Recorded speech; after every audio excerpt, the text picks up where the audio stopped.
I would have gone live when we were out in front of the. Oh, I'm getting a follow from somebody on TikTok right now. It calls themselves Exmo Joseph Smith. I'll be expecting royalty checks.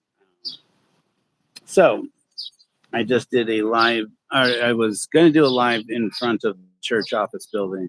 We weren't sure for a moment how rough it was going to get over there at the LDS church headquarters, the Cobb, as the Mormons call it, church office building, a great big building. To catch you up, I was invited by Chief Midegah from the Branch of Peace to record his making a statement after the filing of some legal matter this morning. I'm not an attorney, but my understanding is of the case, not so much a case, filing, is that his pleading is on behalf of the indigenous lodges that he represents. Midegah, also known as David Taylor, is the spiritual leader of a group of indigenous lodges. And he affirms, as he claims is his right, and I don't have any reason to doubt it, that by virtue of his calling, or that's not the right word there, by virtue of his authority in the respective lodges where he represents these indigenous traditions, and also by virtue of the fact that he is indigenous and himself, he is a native, and that he is a descendant of the same family of Joseph Smith, that he has a record to bear with the church that the Book of Mormon is indigenous scripture. Now, you have to understand, Chief Midegah knows very well I don't believe that, and that the Church of Korihor is a church for atheists. And I'm pretty sure that at least some people present at church headquarters knew that too. Well, no sooner had they seen me around the corner, apparently a little too early, then we had church security on the grounds. And immediately surrounded, not aggressively at first, but enough that they were chasing after me, and I didn't realize that Midegah had already entered the building from another direction. And so by the time I caught up with him, to record with him a statement that he wanted to make out in front of the church office building, by the time I caught up with him, he'd already delivered the matter to the people. And I got a chance to see his copy of the matter and to interact with the security guards at the church office building in the LDS church. Hey, Jesse, how's it going? And they were the security guard I interacted with had obviously been sent to do the bad cop routine, and he wasn't especially friendly. But then we were on their property. He did ask me to stop recording. I did. He accused me of not actually stopping recording, being suspicious. So that's maybe I'm a little paranoid, but that's when I figured, you know me. That was fine. Before I had a chance to say, listen, guy, I know what I'm doing. I've done this before. Midegah stood up for me. Well, welcome from Mumbai, India. We're in Salt Lake City, Utah. Drove up here from 3 o'clock in the morning from St. George. Midegah took off, my understanding was late last night, from Idaho to be here at 8:30 in the morning. It was kind of a last minute thing. They threw the matter together, and basically they're intervening on behalf of John Dehlin and Open Stories Foundation, stating that it is their legal right to assert that when they saw in the filing against Open Stories Foundation from the Mormon Church is suing one of its major dissidents, a podcast called Mormon Stories, for misleading people effectively into thinking that Mormon Stories is an official church podcast, when obviously it is a podcast where you hear a lot of the criticism of the church, things the church probably should be honest about. In any event,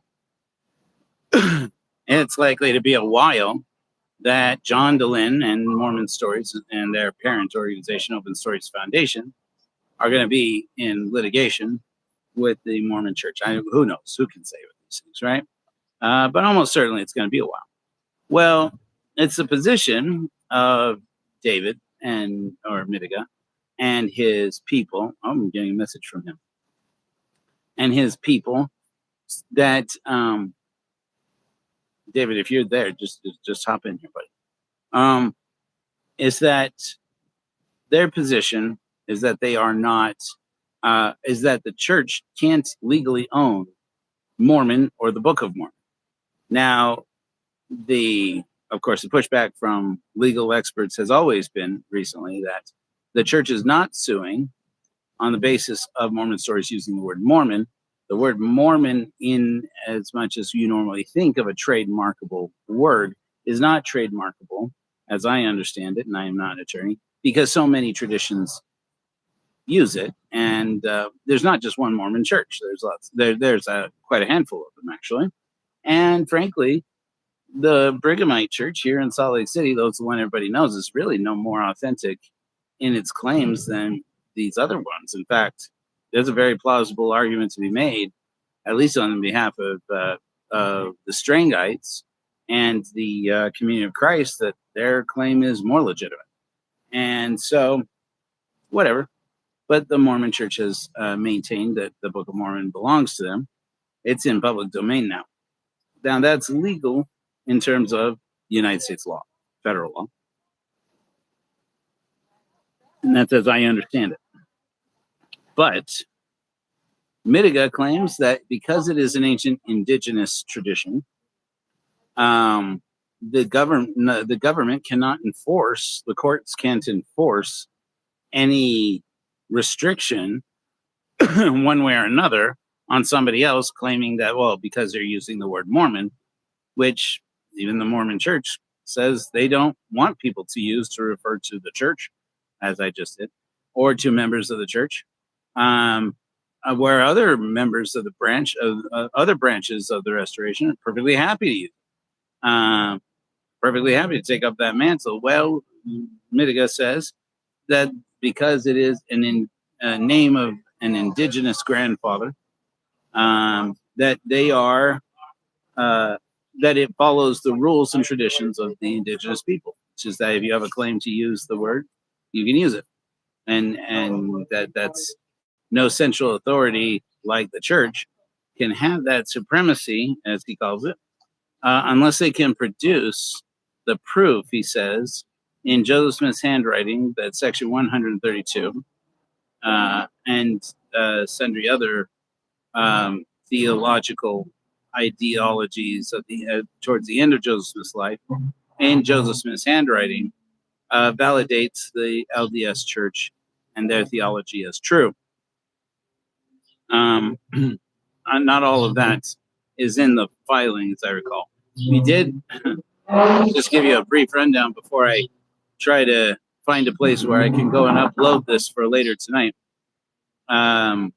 We did start to record a statement as we were walking on the grounds. It was all of maybe 15 seconds, 20 seconds before we were set upon by church security.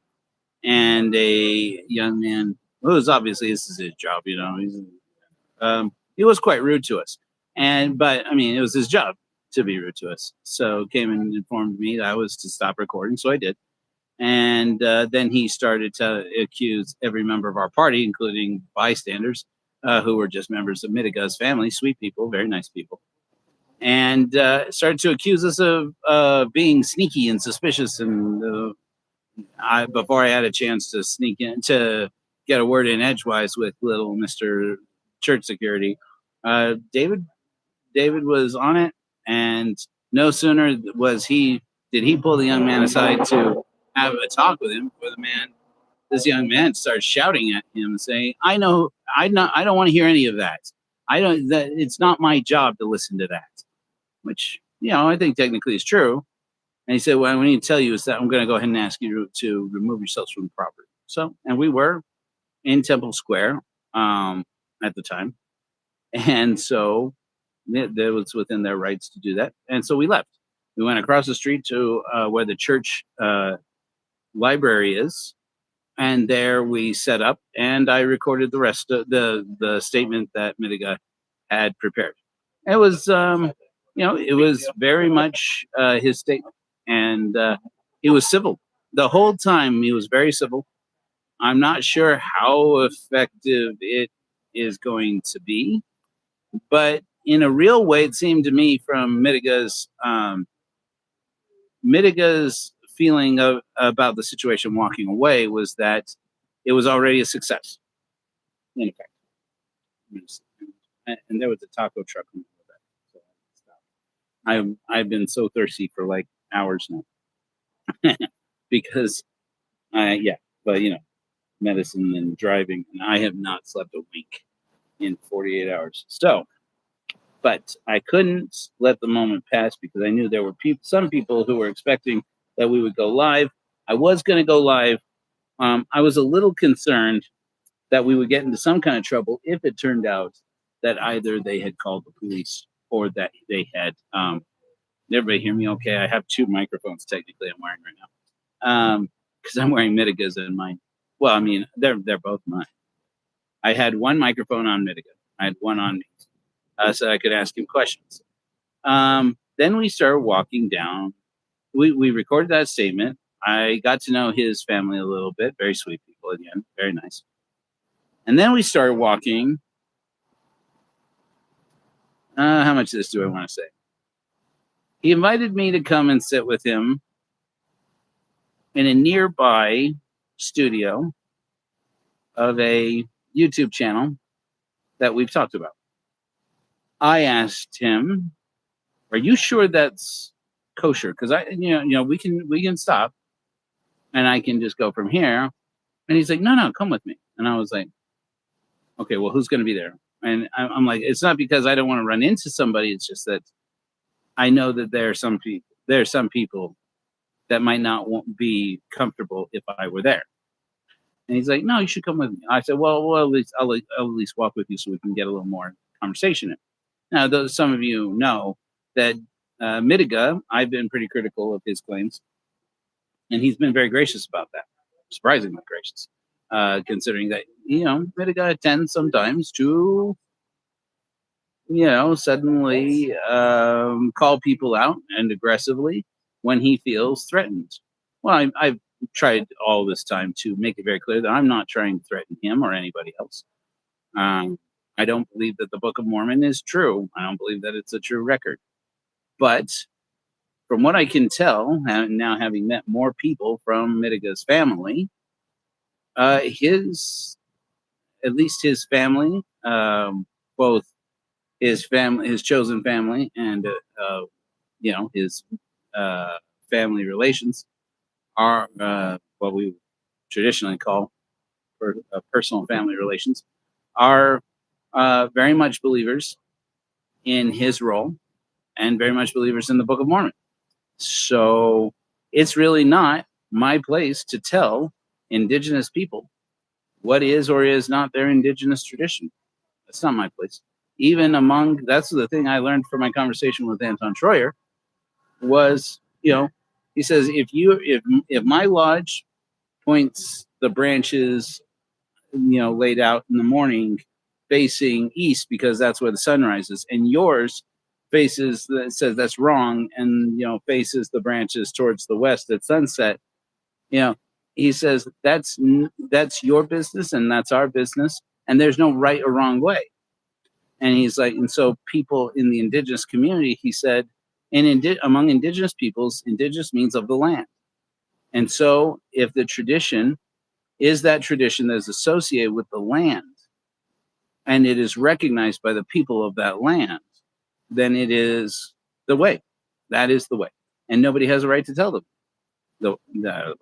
Now, the question then becomes, if, as the Mormon Church claims, the Book of Mormon is the record of all of some major indigenous source of ancestry, then technically David Taylor and his community have a more ancient claim to it than the Mormon Church does. That's what they had to say. Now, I don't know how legally that all flies. They did appear to have at least one gentleman with him that I wasn't able to discern what his name was, and wasn't very forthcoming about it. I don't think he was hiding it from me, but I just don't think he, this is the first time they were meeting. And, but he did appear to be knowledgeable of the law. Shall we say that? And any of it. Oh, they're delivering my tiny home in Virginia right now. So, cool. Anyway, so I'm planning to upload the videos a little bit later, because then we started walking towards a studio here in downtown Salt Lake. And while we were en route, we were informed, we had a great conversation, and I did a lot of listening, a little bit of asking too, because I need to get to the root of things. But in the past week, Midegah and I have been really talking on a daily basis, and we spoke about some spiritual matters for him, and we spoke about some matters that were important to the movement, to his movement, and to Korohorism, and we had some good heart to hearts, and we did some confrontations of, hey, look, you said some things, I said some things. It's all good. We, you stand up in your truth, I'll stand up in mine. And I hope that you understand I wouldn't say any of this if it weren't for protecting your community and mine. And he was very gracious about it. And so far, I have been very impressed with Midegah and his communication, and his being forthright in his communication. He can be blunt and assertive, but that is his way. And I found that if I listen and I don't interrupt him and don't react defensively, but hear what he has to say, let him speak his piece, then when he is done, he feels no ill will about it. I am apparently receiving an important phone call. Anyway, I want to let you guys know the videos are coming from that, and also I'm hoping to either go live with Stephen Pinecker later this evening, or if that's not going to work out, I just thrown it out there as a possibility, and I haven't heard back from him, to talk about this. Then I am likely to try and find a way to show my interview, at least part of my interview with Beth Magnetic from my trip to Phoenix last week, where we talked about ex-Mormon true crime, and we talked about other things. But I do have to take this call. Wanted to update you guys. Flash break, and I'll talk to you soon.